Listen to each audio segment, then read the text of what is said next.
Hey everybody, it's your professor here. So we're back with another lecture video.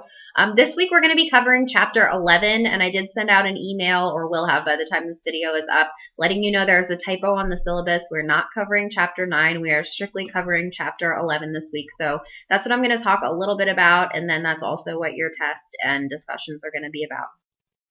I actually was really glad to see this chapter come up, and it's kind of in the nick of time that I had an experience at work that I think really speaks to this chapter.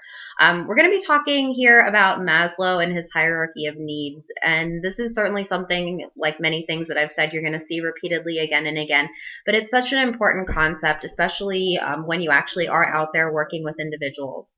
One thing that you want to keep in mind is that the psychology field, and certainly healthcare and criminal justice and everything else, individuals that you encounter are going to be at very different places in their own life course. So, for example, I work in the emergency department at a very busy hospital in a pretty low income area. So, many of the patients that I'm dealing with are in crisis. They don't have basic things like housing.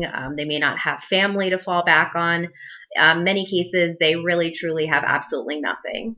Whereas, let's say that I was a therapist working in a private practice, like on the main line in Philly, I'm going to have people coming in who are a little bit closer to the top of that hierarchy of needs, where they're maybe working on self-actualization. I might have a client come in to see me if I were a therapist in that kind of setting with an issue like, I'm in banking and I just am really not feeling fulfilled and I want to give it all up and become an artist, but I'm just not sure what I want to do.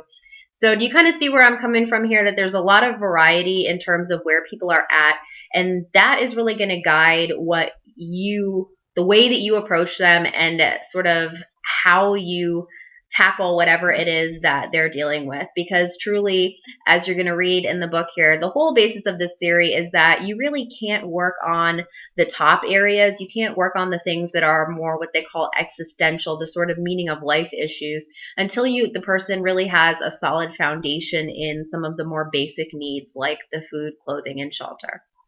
So I'm just going to take it back a step, and I'm kind of assuming that you guys do already understand how this theory works, because I'm hoping that you had it in intro and maybe have seen it in other classes. But just as a little quick review here, you see this triangle. Sliding is absolutely terrible. Okay. So you see the triangle. The bottom part, which is the very dark part, is your basic sort of food, clothing, shelter needs. And then immediately above that is safety. So I would say the folks that I work with for the most part fall into one or two of these basic areas. The next one would be love and social acceptance. That certainly is very important. And I do work with people that are in that sort of, realm as well. Above that, you get into more of your emotional needs. And then above that, you're able to sort of work on yourself, understanding who you want to be, achieving your goals and dreams and all of that jazz. And if you can think back to the last assignment that I gave you guys, where you were really looking at yourselves, and you also, the last question on the assignment I gave you was to look at an older adult that you know. Most of you picked like a grandparent or, an aunt or someone along those lines who had gotten to that last stage of life that Erikson said we either would be facing despair because we didn't really do what we wanted to do in our life, or we would have what they call ego integrity. So we either feel good about what we've accomplished, or we're despairing because we're at the end of our life and we really didn't do what we wanted to do. So that basically would be that top part of the pyramid. And certainly at all stages of life, people do have those needs as well. But the basic foundation here is that we need to sort of start at the bottom and work our way up. How does this all relate to personality, you might be wondering? Well, it is very important to understand, guys, that many of our traits, our personality traits, come from what it is that we need in any given moment. And I'm also going to ask you here in this next sort of line of thinking, you're going to go on with me, to think about that Erikson assignment that you just did, and how Erikson goes through all of those different sort of stages in life. And he says either, we go the successful route, or we sort of have an unsuccessful time in this particular stage.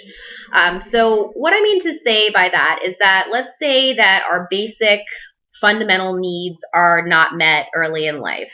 Okay, so let's say that we are a child who is born into a poverty type of a situation. Our parental figures, let's say that we have a single parent, and that parent is really struggling to make ends meet, struggling to feed us, to clothe us, to have shelter, and all of that. And certainly, children may not be consciously, especially a baby, may not consciously be aware of that. But a lot of the research has shown that even when a child is in utero, to a mother who is going through all of these kind of crisis type situations, there is a chemical reaction. Some of the stress hormones in the mother's body can actually be transmitted to the baby. And so some of these babies really experience a great deal of stress in utero. Certainly after the baby is born, how they're cared for. And I'm referring to that Erikson stage of trust versus mistrust that you guys all answered to in the last assignment. So was the baby, could the baby trust that the adults were going to take care of it? Did it know that if it cried, someone was going to come and attend to it? Did it know that it was being regularly fed every time that it was hungry? Did it feel safe? Did it feel, secure? Did it get that sort of emotional connection to the mother, which sometimes in very difficult situations where the individual may not have enough, and let's just keep it real, guys. If you're a parent who is a single parent, let's say the parent was very young, maybe they necessarily didn't plan to have this baby. If anything, the baby may be sort of, I hate to use the word burden, but you understand what I mean. This may not have been a situation that they wanted, and now they have the baby. The bonding experience is going to be very, very different with that baby than with, say, a very established couple who decide they want to have this baby and they plan it, and the baby has everything it needs. So in that particular stage, let's say that the baby, by Erikson's theory, develops the sense of mistrust that the needs may or may not be met. Well, it kind of stands to reason then that as the baby gets older and older, it may necessarily show in its personality certain traits to that effect. They may not necessarily trust other people as much. They may not necessarily expect that other people are going to be there to care for them. And we do find this a lot of times in individuals who suffer from personality disorders. Typically, there is a correlation with trauma at a very young age.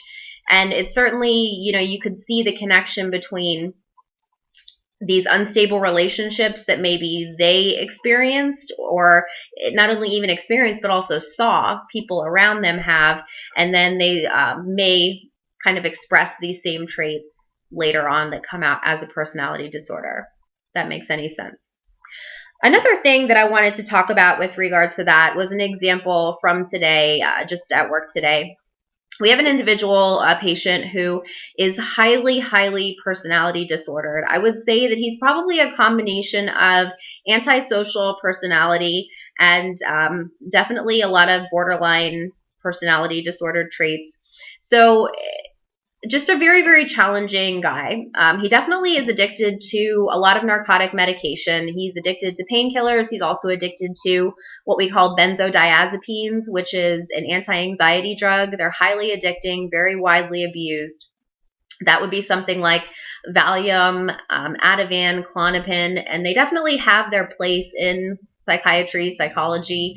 However, they definitely have potential for abuse. So this guy, in addition to being very personality disordered, which I don't certainly know his childhood history, so there certainly could have been a lot in his life that went on that led him to the way that he necessarily is today.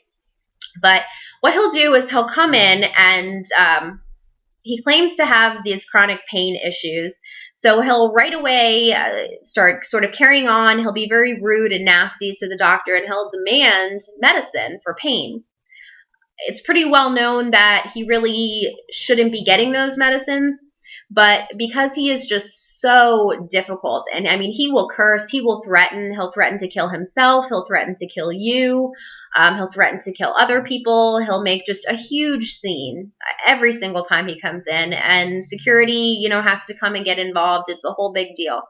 So what I was thinking today, and knowing that I was going to do this lecture with you guys today, is this is a good example of someone who has learned that they can manipulate their environment in a certain way by expressing certain traits So, for example, by reacting to things in a loud and dramatic and explosive way, he knows that he's going to get attention.